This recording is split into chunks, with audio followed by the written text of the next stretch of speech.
the Crypt. What is up, freaks? Welcome back to Tales from the Crypt. It's your boy Marty Bent here on a Wednesday morning early in Manhattan. Got in the studio early because we have a very special guest. We're going to jump right into it because he only has an hour. I'd like to introduce you all to Anthony Pompliano, also known as Pomp on Twitter. Pomp, welcome to the podcast. Thanks for having me. Thanks for coming on. Very excited to have you in the studio. You've blown up on Twitter over the last 6 to 8 months, I feel like. Spitting out truth about Bitcoin, blockchain, and how this technology is going to change the world. One thing we were talking about right before the intro was one perspective that we haven't gotten really on this podcast in particular is the perspective of tokenizing assets. That's something we haven't dove into here. So that's something I'm excited to talk about with you, especially since Morgan Creek Capital just bought Full Tilt to start a $500 million fund in the crypto asset space. Yeah, it's one of the tricks we have up our sleeve, but there'll be more. Yeah, nice. So what in particular drew you to this space? This Tales from the Crypt. What's your tale? Yeah. So I actually got started on the mining side, right? Okay. So I was at Facebook in the first time I had heard about Bitcoin was in 2014. There was a bunch of guys who were talking about it, and I think I really heard about it as a remittance option. Mm-hmm. And it was interesting, but wasn't really my thing. Didn't really care for anything fintech, and I just thought it was going to be some random fad and go away. And so I kind of didn't pay attention to it again. But then in 2016 started looking at the infrastructure. And so I'm very familiar with the data center, co-location, networking type businesses. And what I realized was in a traditional CPU-based data center, there's space, power, hardware, and software. Mm-hmm. Same thing in mining. And so the difference is that the revenue you can generate on that hardware. And so we built a really small mining facility to start. Then we built a couple more. And the one that got the kind of the most attention, I think, was we've got one that does waste to energy. So we take car tires, put it through a thermal demanufacturing process. It turns the tire into oil, steel, and energy. And then we basically sell the oil and the steel as a commodity, and we take that energy and we mine cryptocurrency with it. And so that's a business called PRTI that my partner at Full Tilt CEO of and runs full time. Wow, I've never heard of that type of mining operation. That's insane. Yeah, we're the first ones to do it. There's a lot of people now who are starting to use waste to energy. Mm-hmm. I actually didn't really know too much about the energy component, but there's a lot of people who take trash, they take tires, all this stuff, and they basically just break down these assets and create energy with them. So it's usually pretty cheap power. It's crazy how the incentives in the system work. Yeah, driving people to take tires, turn them into steel. Hey man, money makes the world go around. So I did that, and then once you kind of get in on the mining side, then all of a sudden you're like, okay, now I have these tokens. What do I do? Well, should we hold them? Should we trade them? Should we sell them? And you just start it's like a spider web, right? Just you go through the whole thing, and next thing you know, you're sitting there and you're like, oh wow, I probably should focus on this a lot more because there's a lot of big opportunity here. And back then, I think it was there really wasn't that many people who were talking about it. The kid who actually really got me into it is I met him when he was in high school, mm-hmm. right? And he I think he was 18. He just kept yelling at me. He's like, Bitcoin. And I was like, what, man? And then eventually one day he sat me down and I was like, oh yeah, you might actually be right about this. Let's go explore it. Yeah, I feel like I was that kid at one point in my life too. I got laughed out of an office, I'm pretty sure. But yeah, I think that's one thing we can dive into is the potential upside of this space. Yeah. How much value creation is about to come out of Bitcoin and cryptocurrencies in general. Your slogan on Twitter is "Tokenize the world." Yeah. I think that there's I break down how can blockchain, really impact different industries in a couple of ways. So one is just, when you look at the currencies and kind of these exchange of value, store of value, that will happen, right? Mm-hmm. Is it the kind of, quote unquote gold standard of the world. I don't know, but I think that we already see Bitcoin, right? I don't know very many people under the age of 35 buying gold, right? They're buying Bitcoin, and so at some point that pays off for decades to come. That people are putting their store value in this digital currency. So I think there's that bucket of stuff. There's the core technology, which is just the actual blockchain itself, and I think we already are seeing people use that in kind of interesting ways in corporate America. Then there is all of the decentralized networks, right, and kind of decentralized applications that can be built. I tend to think that, which is unpopular opinion, that that stuff is unlikely in the short term, maybe in the medium term, but then highly likely in the long term. And so I think there's a lot of hype and attention and kind of all this because there's prices and it's kind of like penny stocks a little bit. But I don't really see anything that's going to get built in the next 2 years that'll be used by like a mass consumer.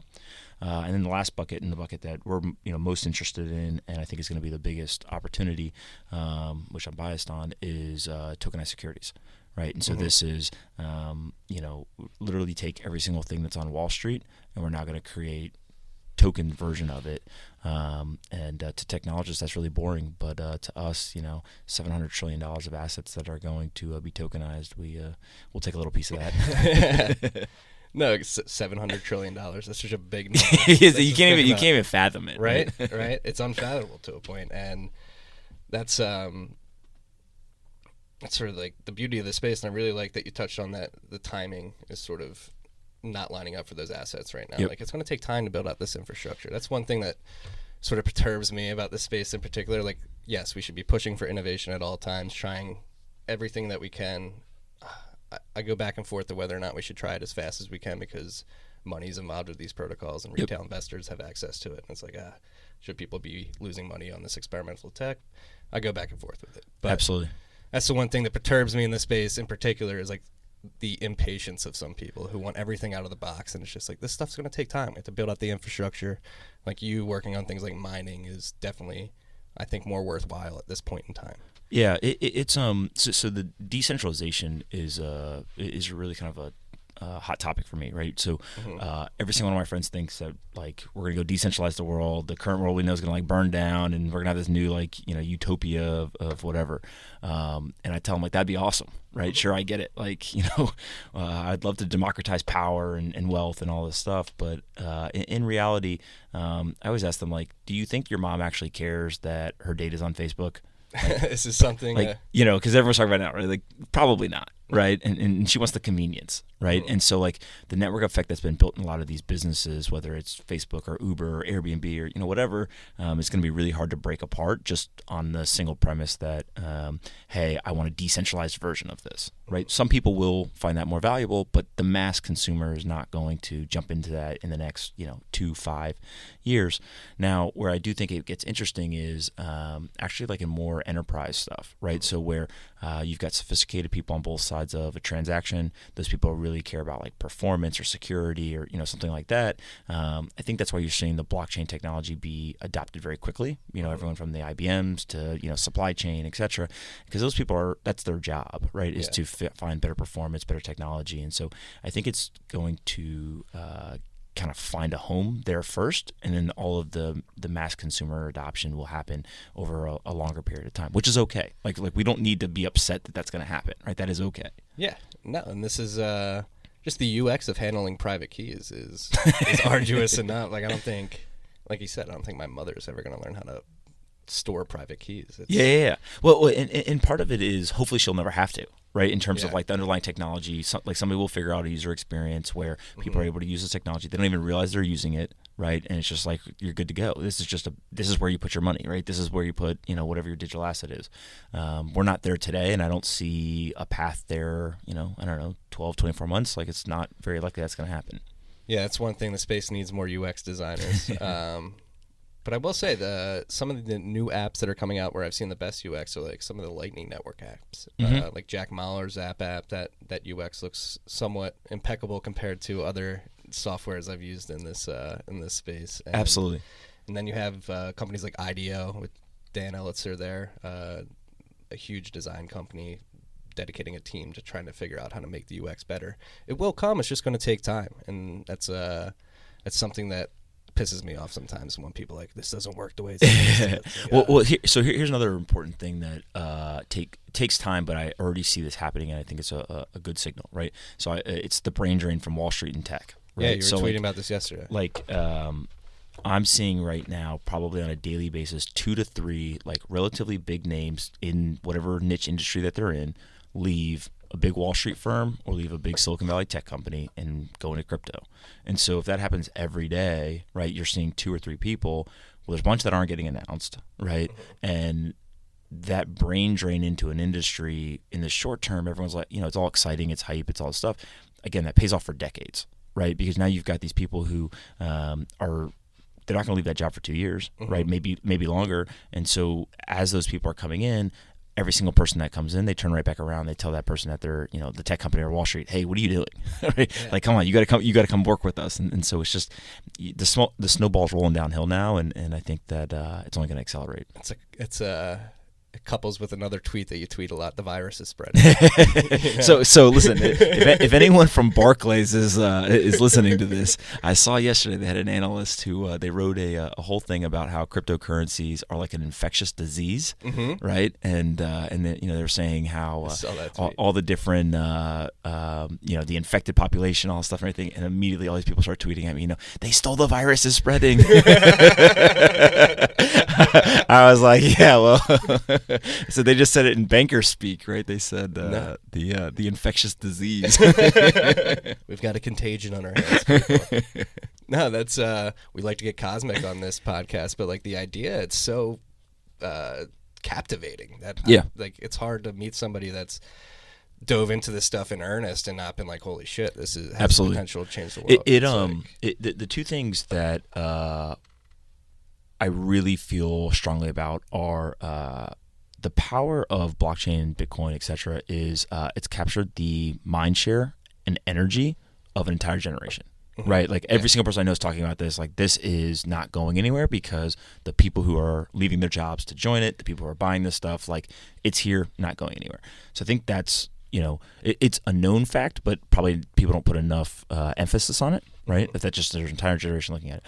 The second is, this like killer app. So everyone's always talking about like, what's going to be the killer app of, whatever technology. And David Sachs, he tweeted the other day, he said, capital formation is the killer app of the blockchain. Right. And so I think this goes back to like tokenized security stuff is like, look, all this decentralization, like this is all fantastic. And it will happen over a long period of time.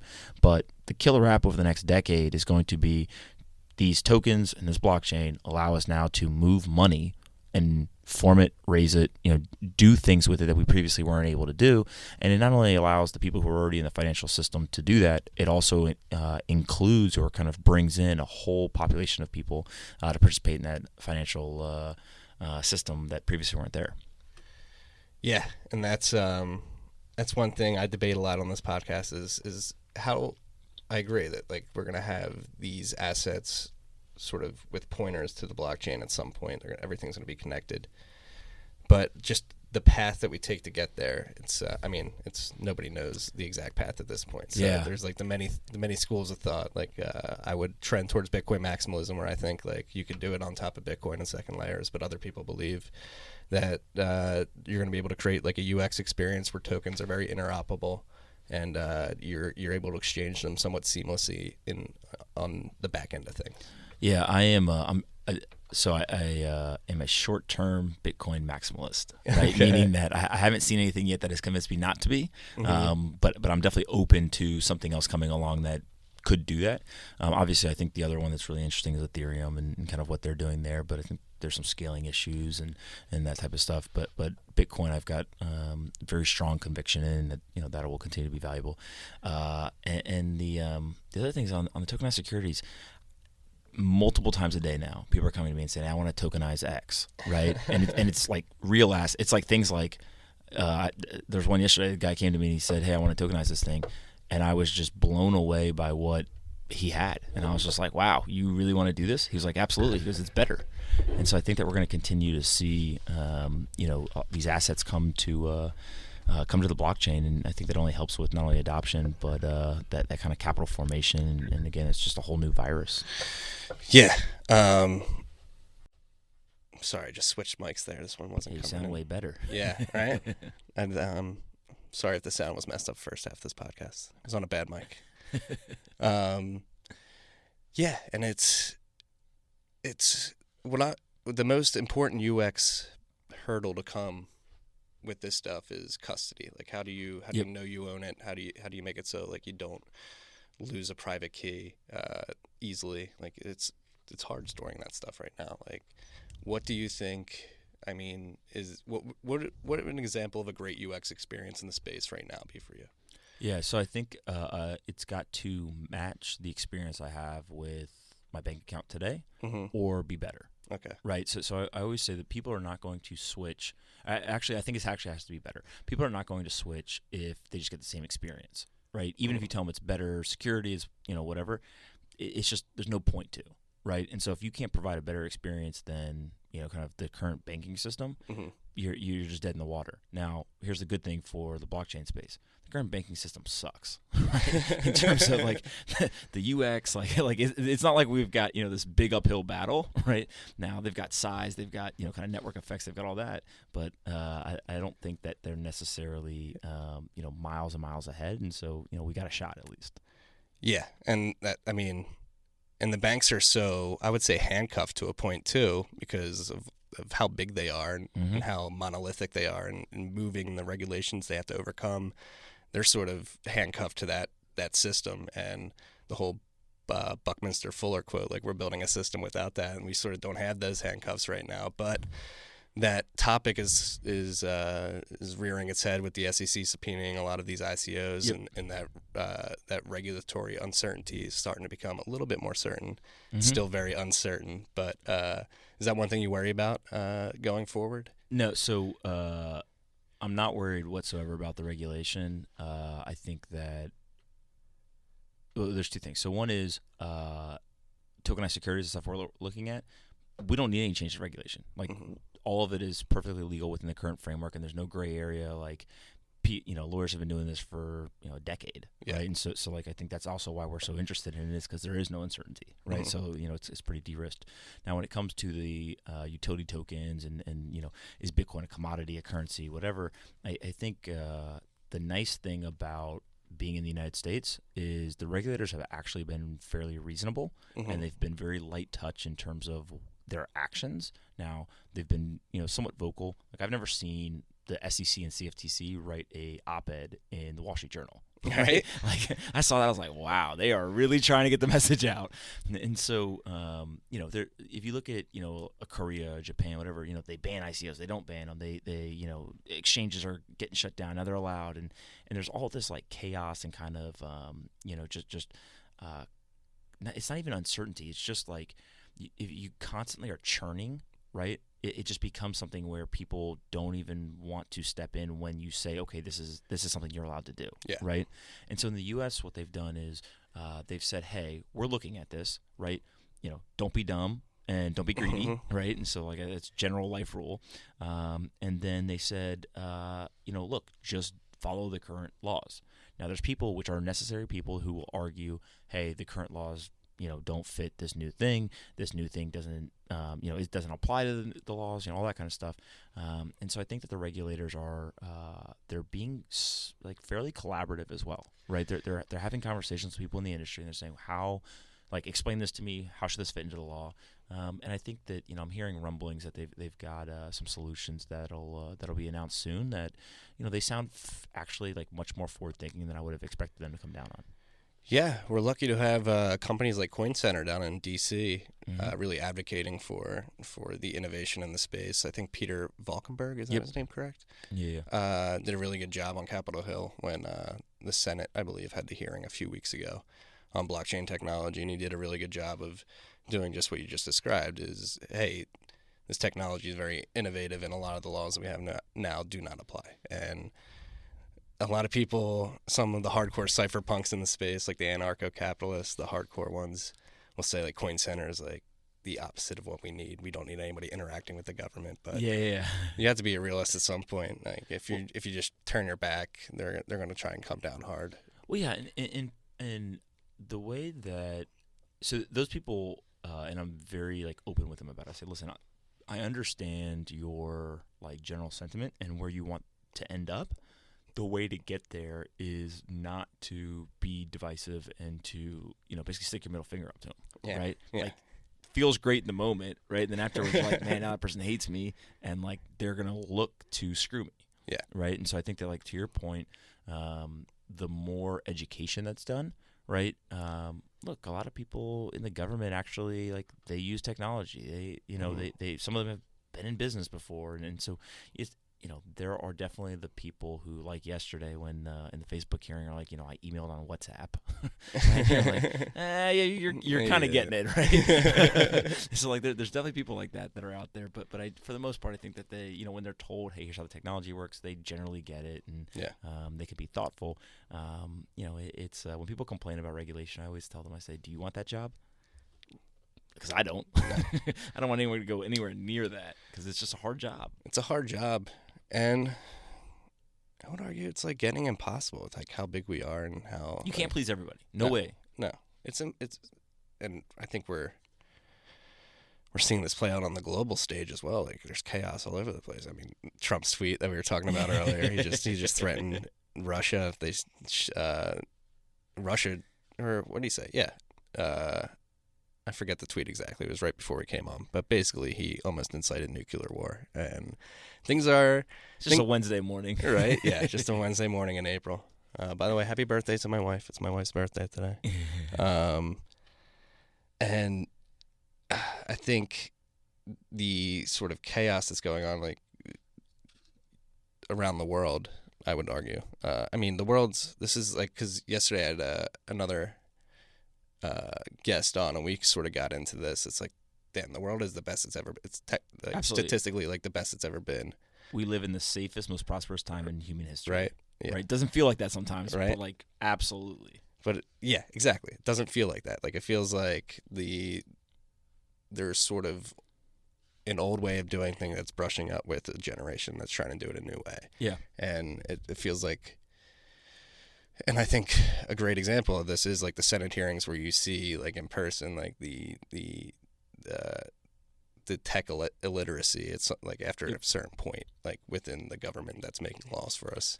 And there's definitely just like a give and take there where people just want to like break free and just let innovation like fly. Absolutely. Well, I mean, here's a perfect example, right? So take all the stuff that's happened around like gun control after the shooting in Florida, right? Mm-hmm. And so like, forget which side of the debate you're on, whatever. Just if you can, kind of unbiasedly look at the tactics used, right? And people have been arguing about gun control for decades, right? Yeah. And hey, should we have guns? Should we not? Whatever. Well, it's always like somebody who's in a suit, right? Who's very professional, who would never lose their temper on television or anything like that, right? And they'll schedule a press conference and they do all that kind of stuff. These kids are just like, no, right? They're just yelling and screaming, and they're using their phones and they're creating memes and it's just like a whole different type of to some degree like a propaganda war, right? Yeah. Of just like, hey, these kids understand how to use the tools that they have at their disposal better than the adults, and so what I'm seeing is I think on both sides of that debate, the adults are like, oh shit, like we're not going to be effective here because these kids are way more effective at debating this than we are, just based on the tools that they know how to use and we don't. Yeah, I mean, there's some adaptable adults, Donald Trump being one of them. Memes won the presidency, a lot of people will say. We got to make America great again, Yeah, so here's the thing about him that's really interesting. I read this book by Scott Adams, who was the Dilbert founder. Yeah. And so somebody was like, hey, you should read this thing called Win Bigly. And so one of the anecdotes in there that was really interesting was Hillary Clinton she came up with like 100+ slogans. They did all the testing and, focus groups, all stuff. And they ended up with Stronger Together, right? and so it's this, a fairly like down the fairway political campaign slogan, whatever. And they said that Trump walked in the room and they were like, we're going to come up with a slogan. He goes, make America great again. Boss. And just like, just right off the, right off the cuff. And it works, right? And it's catchy and it's all stuff. And so, again, you can argue all day long about his politics. You can argue about, his ethics and all that kind of stuff. But the one thing that you can't take away from the guy is like, he's a great marketer, right? And he understands how the psychology of the human consumer works. And so I think that kids have an element of that today too, because they've been exposed to it online. And I think we're going to see some pretty cool stuff stuff across technology, politics, all this stuff over the coming decades. Yeah, I mean that's a very it's a growing area of millennial income is influencer income. Like Instagram thotties doing swipe up campaigns with Beachbody. If you know how to meme the world, you can make some money out of it now too. And that's crazy if you're good at that. It goes back to the idea that audience is currency in today's world, right? And so Barstool's a great example, right? Yeah. Like if you got the eyeballs and you can get people to do things that you want them to do, you'll figure out a way to make money.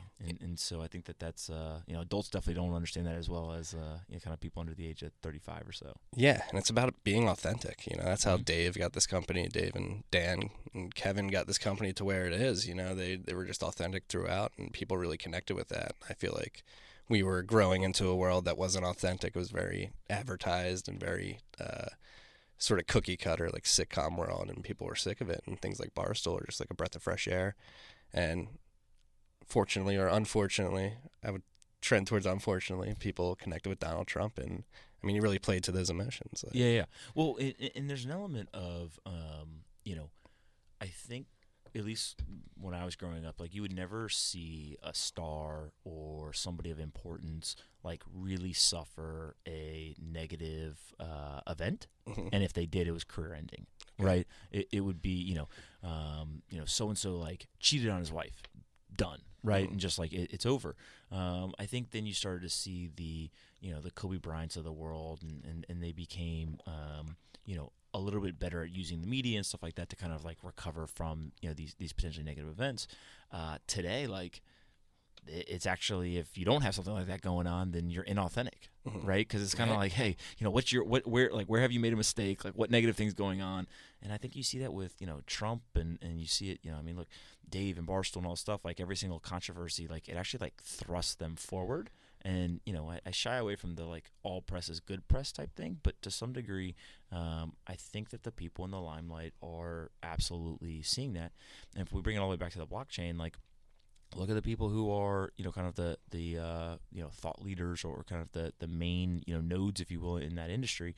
A lot of them are like embroiled in controversy, right? Yeah. Roger Ver, Jihan, Vinny Lingram, John McAfee, like why are these people known? Why do they have influence? Why do people care what they think? Like, right. It's because half the world actually, half the industry actually hates them.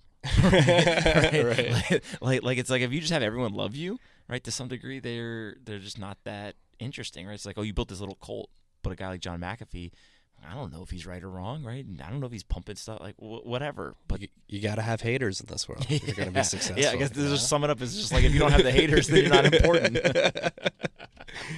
No, it's crazy. That is another interesting thing about this space, is that it is so new and so raw that anybody can bootstrap themselves and come into the space and try and make a name for themselves. And it's funny, more recently seeing some people like Kyle Samani and those guys come in and just like in the last 6 months and be like, I know I'm here to fix everything. Like I know how this stuff works. Yeah. So I've talked with Kyle, and the one thing that I really respect about Kyle is he doesn't give a shit about like what anybody else thinks. Right? I could tell. He'll just fire off like, Bitcoin doesn't work. You're like, wait, explain this, right? And he'll have his theory, and whether he's right or wrong, that doesn't really matter, frankly, right? But he plays the Cunningham's law. Yeah, it's just you need those people, right? Like you need the people who are there to always say like, I don't believe that. There's a bunch of guys on Twitter that it doesn't matter what I tweet. If I tweet anything positive, they're going negative, right? Yeah. And like then when I have a conversation with them kind of offline, they're like, yeah, like I see the power of this thing, right? But just there's so much like positive hype, etc. And I'm like, absolutely. So like we need those people in the room, because frankly, the truth's probably somewhere in between. Yeah. Right. It's not 100% positive. It's not 100% negative. It's not going to happen as fast as we think it's going to happen. And so like I appreciate those people. Now maybe they can like chill out with the trolling on Twitter, but like you still need those people around. I'm an internet troll, I would say, to some extent. So I used to not respond to them, and now I've got a couple of go-to phrases that I'll hit him with, and one's just like, "Thanks for your opinion, have a nice day," right? And then get him with a smiley face. Or the other one I like is I'll just tell him like, "Get out of here with that noise, go back under your bridge." and, like people are just like, "Wait, what?" You got to respond with absurdity. People are like, "Oh, I thought you were going to engage me." It's like, no, this is Twitter. This is a mud war. Absolutely. It's we were talking about Coin Center, Niraj. Meme god. Yeah. He's got a meme for everything, man. He just whips it out, and you're just like, wow. He's quick with it too. That dude, it has some quick wit. It's pretty crazy how fast he can spin something up. Absolutely. My favorite was when the whole at Bitcoin handle drama was going on last week, and some random person had it for like 12 hours, I think, and their first tweet was Merda, MERHDA or something. And he just took a screenshot of him DMing the at Bitcoin account Merda, and it had a tweet that said, "Don't worry, guys, I'm making contact now." It's like a perfect meme. He's good. You know what we need to do is the one thing that I was upset didn't really catch on was when Janet Yellen was doing the hearing, like a couple months ago, and the buy Bitcoin guy. So I immediately actually thought Barstool needs to just like you guys do on game day with the signs. Like we just need to start a whole little thing where people start to buy Bitcoin signs, on television or wherever, because we gotta get this market turned around from a bear market to a bull again. Yeah, well, I don't think that'll be hard. There's a lot of people in this office that bought Bitcoin at a pretty high price point, so they'll be happy to pump it if they can. They'll be putting QR codes up everywhere. Who do you think bought at the highest price? Nate is our office counter indicator. Whenever he's over euphoric or very pessimistic, we start selling or buying. Nate, depending on Nate's mood. Yeah, Nate did tweet at me one time, and he basically he was just like, "Hey man, it's over. I'm depressed." I was like, "It'll be all right, man. It's gonna go back up. Just wait." It's like that's the thing. It's and it's funny because I come in here and I told everybody, they were like, "Should I buy? Should I buy?" I was like, "You should get some skin in the game, but only buy a little bit at a time. Don't go all in. This is I literally told people it's going to run like 20, 25K and then get cut in half, maybe more." Yeah. Well, here's what's crazy is like people are acting like this is, the next great investment, right? It's like, we found oil. Let's all go buy oil field. Like, no, this is, most of these things are penny stocks. Yeah. I mean, most of them are garbage. I ask people all the time, like, what's ZRX or what's this or what, like whatever. And by the way, I'm not, I don't even know what ZRX actually is, right? So like, I'm just like picking some random letters, and people are like, "Oh, this is, it's going to decentralize the financial system," and and they name a country I never even heard of before. I'm like, wait, what? No, and then just go buy the index, right? You go buy the blue chips. Just buy like Bitcoin, Ethereum. If it's, I mean, I would not recommend buying Ethereum, but that's some people would. I could be terribly wrong, people. But that's the thing, like, and people put so much credence into these projects, and they're 99% marketing, like things like IOTA and Tron, and it comes out that Tron's the best, right? Tron is the best. They copy and pasted Ethereum's white paper, basically. I'm still trying to figure out how that guy is tweeting and saying things like, "Tomorrow I have a big announcement about an announcement the next day on this guy that we might hire." Like, wait, what? And he's got incredible engagement. It's like all of Asia is just like, Tron's going to be the next best thing. The white paper, I haven't seen any code. Like, I just don't know what's going on. And then I see people who, like, I thought were smart are like, Tron. I'm like, wait, no. It's marketing. And then, it's crazy how, like, smart people can get caught up into it, too. And that's why like you said, you're short-term Bitcoin maximalist. I'm a Bitcoin maximalist because nothing else has worked up to this point, in my opinion. And Bitcoin, again, I say this time and time again, Bitcoin is the only blockchain that does what it markets it will do. That's enable peer-to-peer censorship-resistant transactions.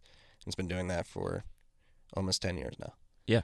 And the part that I think is really, really interesting about Bitcoin more than anything is if you are bearish on any other global economy, any other financial system, right? Bitcoin is your alternative. Yeah. Everything else is trying to attack technology, companies, all these other things. But the one thing that everyone has in common that everyone can use is the economy and the financial system. And so that's going to be the king for probably ever. Yeah. Right. And why not just put it where there's probably the least amount of risk, and it ends up being the king. Maybe you don't get the 30,000 % increase in that Ripple saw last year. But that's okay if you just 2x, right? Like you're okay.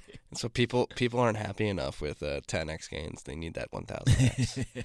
But I'm happy you said that, because there's things that I thought were rumors a couple of weeks ago that have since been proven via video to be very true, is that Venezuela is turning their oil into Bitcoin with mining farms. Like they're not marketing it like the petro was apparently like a huge ploy just to confuse everybody. And they're really like mining Bitcoin and turning the cheap oil they have into Bitcoin. They have like mining farms and they're just doing it on the DL. I've seen like videos of mining farms in Venezuela. So this is going to get a little bit more towards the anarchist mentality, but I've got this theory that one of the greatest wars we are going to fight over the next, 10, 15, 20 years, at some point it comes to a head, is the fight for energy, computing power, and digital assets, right? And it's going to be between nation states. And so if you look at North Korea, if you look at Russia, if you look at China, Venezuela, United States, all of these guys are positioning themselves to who can get renewable energy, right? That's cheap. Who can get as much computing power as they can under their command, and then what they're using the energy and the computing power for is they're all mining digital assets. And so when you're trying to put economic sanctions on North Korea, and they're just like, cool, we got billions of dollars of this other asset, can they keep up? I don't know, right? Like I don't think that we've seen it play out yet. But the computing power arms race, if you will, is like a very real thing. And frankly, the United States is behind. And so we've got to we've really kind of got to get it in gear. And I'm sure we'll be fine. Right, but it's that's the type of stuff that it sneaks up on you, right? And it's like that's how the empire falls, if you will, to a degree. And so when you see a country like Venezuela, who's like, hey, we got all these natural resources, and rather than sell it to you idiots who are dependent on oil, I'm going to cripple you, right? Because I'm just not going to sell you my oil, and then I'm going to take that oil and I'm going to use it to mine this digital asset, and it's like, oh shit, all right. The game theory of geopolitics has changed. There's been another layer added. Absolutely, and then when you get into like all the like privacy coins and stuff like that, like my favorite thing in this entire space, whenever I'm talking to somebody who either doesn't believe or is one of these like boomers, right? Is I always tell them that the currency of choice for every criminal, drug dealer, money launderer, etc. around the world is still the U.S. dollar. Yeah. They want to use cash, right? And like the cops would love for you to have your hand on a keyboard doing anything illegal, right? And so we'll see. Yeah, and it's interesting to frame it that way. I've never thought of it that way, as like the U.S. falling behind, specifically in the hardware game, and that's something that we're finding out with Bitcoin mining hardware, is that companies like Bitmain are creating hardware, not releasing it to the public, and just using it without anybody knowing, which is like another scary thing. Like Monero, when they hard forked, I don't know if it's 100% proven yet. That was gangster, right? They warned them. They said, we're going to do it if you release this stuff, and they released it, and they just bam, hit them with it. Oh, but what was interesting, like it was a hard fork to make Monero ASIC resistant, and with this specific ASIC, and I don't know for sure if it was just pure GPU mining before, and they were like preemptively preparing for an ASIC that was about to be dropped. But when they hard forked, their hash rate dropped like 80%. Yep. So some people are speculating that Bitmain already had ASICs on the market. Oh, they absolutely had. Yeah. And that's where things get like, whoa, like these companies can build tech that has an efficiency magnitudes of order more than the current tech we think we're using. The advantages provided I may have by this that. wrong. Yeah, I may have this wrong, but I saw literally this morning on Twitter, somebody was talking about a 10 millimeter, I think it was 10, mining rig that Samsung has. Really? That they've been using. So I don't know. It was like a random, like it's one of these things that like it could be a Photoshop photo, whatever. But I've got no doubt that because here's the thing: the guys who start some of these companies 3-5 years ago, like they just kind of were like in a garage and they kind of figured it out, right? And like, oh sweet, now I can like mine this stuff. Now you start getting the MIT trained PhDs in a room and like, watch out. Yeah, like right? Manhattan projects happening to figure out this ASIC game. Absolutely. And so, here's when I talk about the computing power stuff, some of it is the blockchain related, but there's other implications of it, right? So, and I've been looking at this space pretty deeply over the last 6 months or so. I'm pretty sure this is true, that companies like 23andMe are taking like the DNA data, so that you need to do the DNA sequencing, and they send it abroad. Really? Right? I think I saw the vice chairman, I think, of the Senate Intelligence Committee say that somebody was taking, I think it was 23andMe was taking their DNA data and they were sending it abroad to, I think it was China, to get processed there. And so, like, his sentiment was just like, and I think he said too, he's like, I think this is true. I may not be right. So I just want to caveat, with that. But he was like, there are other situations like this where we're taking super sensitive data, and because we're behind in hardware and computing power, et cetera, like we're having to send it elsewhere. And just like, what are the implications of that? Should we be doing that? Should the government not allow us to do that? Like, I don't know. I'm not smart enough to figure it out. I don't want to make that decision, but that's the type of stuff where, it's not just blockchain. There's other, areas where this is, this becomes really important. Yeah, like CRISPR stuff, like being able to edit genes is a whole fucking other mind fuck. It's like we're getting into some weird territory. I'm not going to say who it was, but somebody, so one of my favorite questions to ask people is just like, what's the weirdest, craziest thing you think that might happen in the future? And this dude it was like he was like waiting for the question. He literally hits me with, he's like, well, how everyone talks about, the Internet of Things and using all of these connected devices to mine digital assets? I was like, yeah. He goes, what happens when we have computers in our brain? And I was like, I'm out. Right. Right. And he was just like, I was like, I am out of this conversation. but like that, I mean, again, right. He's got a point. It's just, those are the types of things that are going to start happening that, and again, this is 25 years away probably. Right. But or 10 years or, whatever it is. Who knows with how fast this stuff is innovating. It's like, feels like just yesterday the iPhone came out and now we're on iPhone 11. Absolutely. It is, and I think in the blockchain space, the part that's frustrating to people is they feel like all the other technology in the world is like, moving so quickly, right? But if you just look in the last, let's call it 2 years, or since 2015, right? So 3 years, we went from basically just Bitcoin to now there's thousands of, coins, networks, etc. We've had thousands, if not tens of thousands of people run into the space, right, in terms of like actual employees at these companies.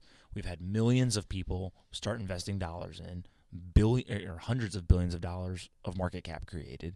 And I think that's like pretty good progress, right? For a 3-year period. Like we're moving, right? It just feels like you're running in quicksand, but like we're moving. Well, I wrote about this on Monday, I believe. The hash rate alone, it's crazy because I remember last July, like not even a year ago, people were like in awe that Bitcoin's hash rate had reached 6 exahash a second. Mm-hmm. And I just like I hadn't looked at hash rate in a while, and for some reason over the weekend I took a look.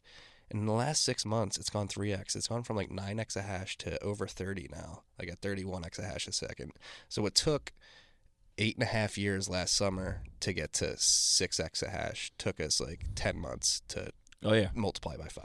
Oh yeah, it's crazy how fast that growth is. Like it's going exponential. And that I know people in the United States. I know of 3 projects that are over 100 megawatt mining facilities, which is last year there was less than 10 around the world that were 100 megawatts or more, right? And now that's 3 that I know of right now being built. One of them is over 400 megawatts. Holy shit. Right? And so, like, who even knows if they actually get it accomplished, right? They probably will, but, who knows? But if you start looking at how much hardware, how much money is being invested here, you open it up and you're like, man, incentives are like a pretty crazy thing. Yeah. Well, like, it's probably the most secure network we've ever seen, right? And Bitcoin and blockchain is probably the most viral product the world has ever seen, right? And so if you think of it that way, it's like we're okay, right? Like, yeah, of course, I would love for it to, accelerate and do all this stuff, but like, not only have we made good progress to date, like to your point, the speed at which it's accelerating is still healthy. And so, like, yeah, the prices are down. That's fine. Everyone's got, negative sentiment, all the stuff. But, like, the core underlying, factors and data points are all still very positive. And, like, I think that's kind of an arbitrage opportunity, right? When everyone else is like super negative on it, but like all the underlying, it's the people who are like, what are the fundamentals? Well, let me actually tell you about some real fundamentals, right? Because you guys are like literally looking at like how many users are being used on these mobile apps as fundamentals, and I'm talking about some dude just put $100 million in and put computers and hardware and infrastructure and all this stuff in, and now they're like mining. Like that's a true infrastructure investment versus you're trying to count how many people click the screen. Right. Exactly. And it's funny how. I got two things I want to touch on. First, it's funny how people in December who are like, "Oh, I missed the boat. Wish I got in at 20,000. Like it's at 20,000 now. I missed it. Can't invest. Wish I could have bought. Like it crashes now. Now they're like Schadenfreude. Like, haha, told you it was gonna crash. And like, don't even want to buy now. They're like, I'm not going near it. Yeah, they wanted to buy it. Man, I wish I bought 7,000. Right? And they're like, well, it's 7,000 now. No, I'm out. Yeah, it's like, all right. What do you people in this world?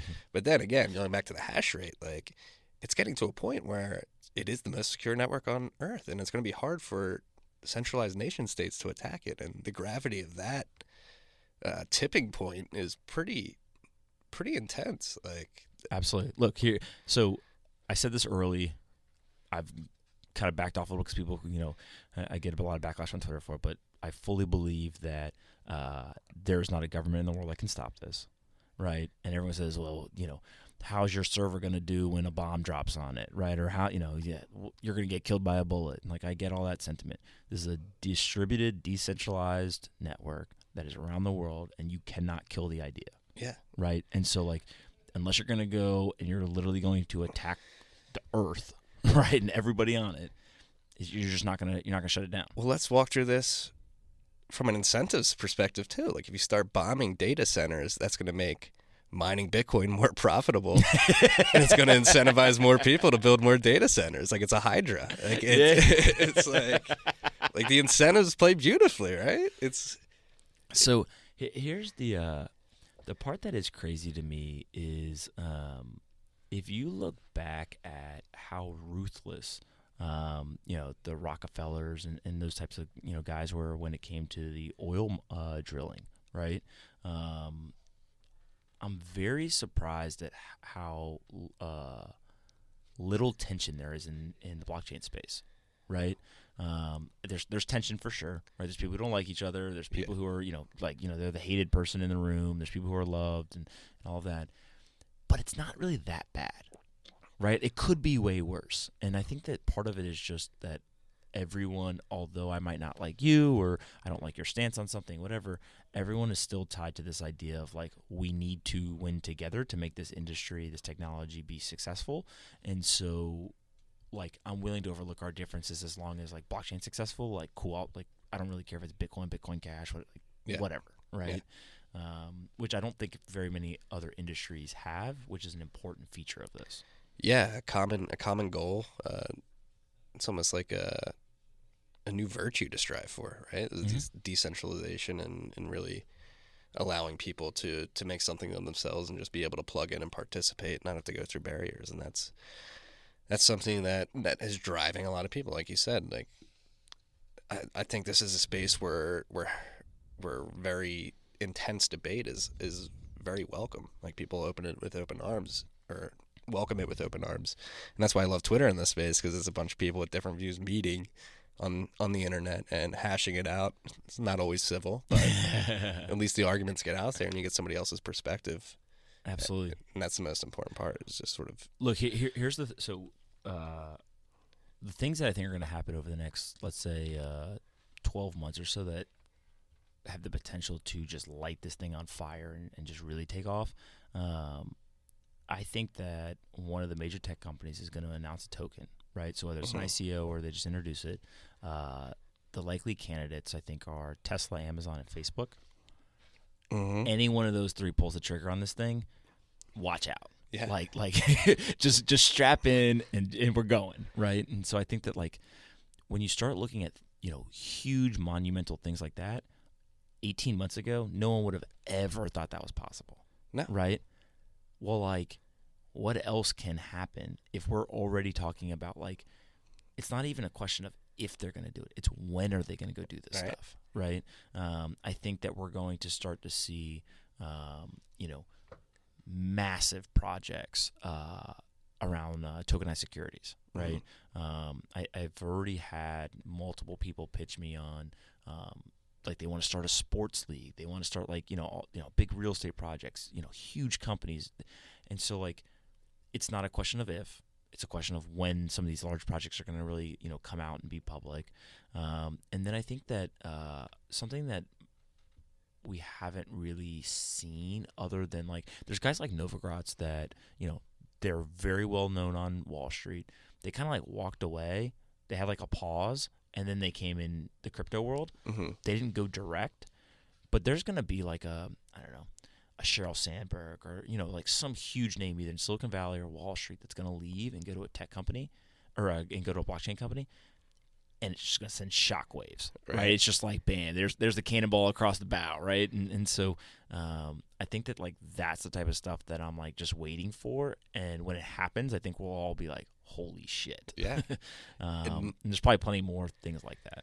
Yeah, again, the virus is just going to spread further and further. It is. The virus is spreading is probably one of the funniest things I've ever tweeted because it was completely by accident.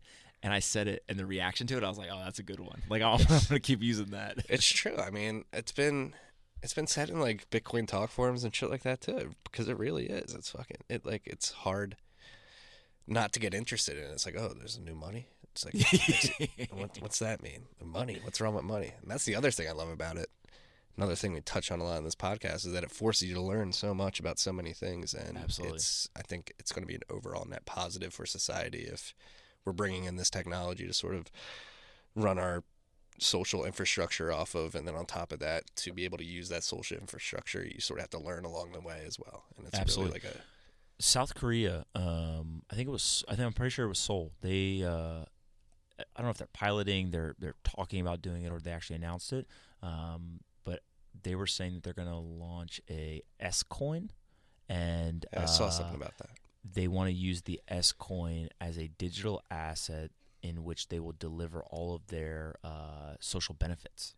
Okay. So the government is a government issued, centralized token that if you get, unemployment or, whatever social benefit program that they have, that's how you get paid.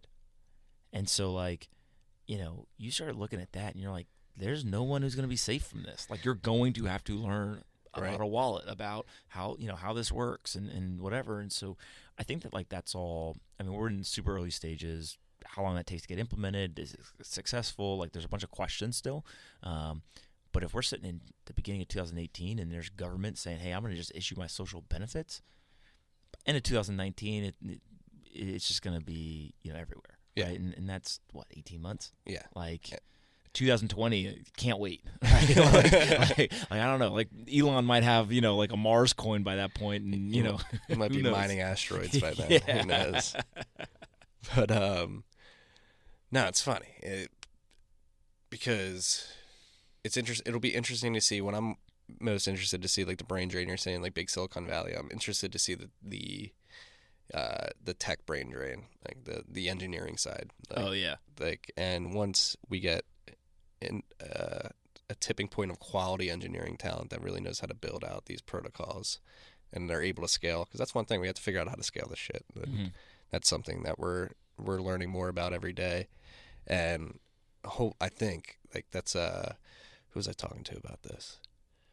I think it was Tom Garambone from Tetris Capital last week. We were talking about it, and he said, yeah, it's happening. Like people are starting to, like the smart engineers that I know are starting to dig into this space and and really like experiment with everything. Well, the beauty of it is like there's a difference between the like highest quality hacker and the highest quality engineer at Facebook. Neither one is better than the other, right? They're just better. They're like good at different things, right? And so you need those hackers to like be able to prototype and like really kind of push the edge of stuff, etc. But like you need the man or woman at Facebook to be able to come in and like, okay, we got to build like a super secure, super high uptime, scalable product. Like it's just a different type of skill set and different type of experience. Now the unicorns out there are the guys or girls who like they've got both, right? They've got experience kind of doing both, and when you see that we're like overweight on the hackers and those types of folks, right? And now we're starting to get those scalable, like reliability engineers and things like that coming into the space. Like, I think that now you just start to bulletproof a lot of the stuff that we know is possible, right? But it's just like we can't get the mass consumer adoption. You know, the UX doesn't look right. You know, that type of stuff. I think that's what the brain drain really affects. It's not the, you know, hey, who's pushing the edge the farthest? Because I think there's a lot of people in the space already doing that, and there will be more. But it's just like the kind of like, I don't want to say industrialization of some of this stuff, but like it is to a degree. Yeah, you're gonna have people come in with their views and their way of doing things, and it'll be better for the space overall. And it's like that's what I think a lot of the people, especially early adopters, it's interesting because some of them don't like where the space is now, and they really want it to be that anarcho-capitalist like utopia in their mind. But it's like, what did you expect? You want the masses to adopt this? Like they're gonna want to use it in their way, and it's hard to rewire 7 billion brains. Well, it's so the Bitcoin versus Bitcoin Cash debate like cracks me up, and I think that like embodies this, right? It's this idea of like, okay, so Bitcoin, there's a white paper, and everyone's like, we're still building Bitcoin, right? And my whole thing is like, well, maybe not. But, like, it's okay to evolve something over time, right? And it's also okay if somebody says, hey, I can build what you're trying to build and do it better. Like, competition is good. Yeah. And we don't need one to fail for the other to succeed. No. Right? Like, the coexistence theory is so, like, removed from this industry. Everyone thinks it's binary in every single situation. Right. It's like, that's not how the world works. This reminds me of Jameson Lopp's great speech, co-opetition, which is a great way to describe it. Like you're cooperating, but you're also competing, and that's what we desperately need in the space. And the way he laid it out is we need to cooperate before the people that were like the structures that we're going to take down like realize how powerful this is, and they try to shut us down. I love him, man. He is he's got a little piece of Niraj in him in terms of, you know, he's got the memes and he's got some, you know, quick wit and stuff, and then he's incredibly smart and great engineer and stuff, and so he gets it for sure. He'll be swinging through this studio next month. Will he? Yeah, he's coming in for Consensus. He was kind enough to agree to an interview then. I'm excited for that. But we've got 2 more minutes here. What advice do you have for anybody that's like coming into the space more recently or last 6 months? Somebody that's licking their wounds after the 80% crash. Don't look at the price and go learn. I mean, no, it's, you know, I say to joke around, but at the same time, like, if you get in your mind that anything other than maybe the top 5, you know, networks are most likely penny stocks, most people would just, okay, well, that's fine. And it's hard to go and learn about, you know, the 99th, you know, most important network if you don't understand the fundamentals of the largest. Right. And so it's like you really have to look at this as I'm going to be self-motivated to learn about the technology, how it works, why certain elements of it are how they are.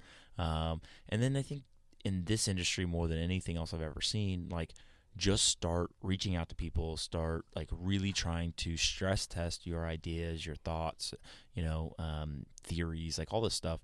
And people are super receptive, right? Like, you know, James is going to come in here. Like, he probably could be a complete jackass to people and just be like, oh, I'm not going to talk to anybody. Right. But like, he's super open. He'll talk to anybody. Like, I think that's the beauty of this. And part of it is that cooperation. Yeah. Right. And so it's like, don't watch price, go learn, and then find people to talk to.